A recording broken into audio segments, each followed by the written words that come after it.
Hi guys, good morning. So, 9:25 na be. Sakit talaga, di ko magalaw yung daliri ng paa ko. Sabihin niyo ito daliri ng kamay ko, hindi. Tignan niyo naman kasi be, nadaba ako kagabi. Sobrang ouchy. Ayan no, para siyang butas-butas.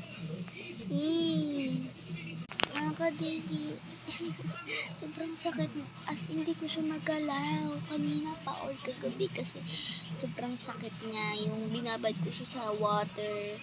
As in talaga, be. Tingnan niyo naman, hindi ko nga magalaw, ito lang yung nagagalaw ko, yan, Ayan. At ito ko magagalaw. Ang sakit. Diyos may kasi kagabi, be.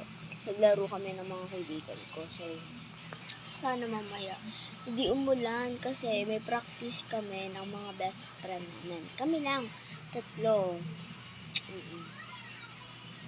Sana di talaga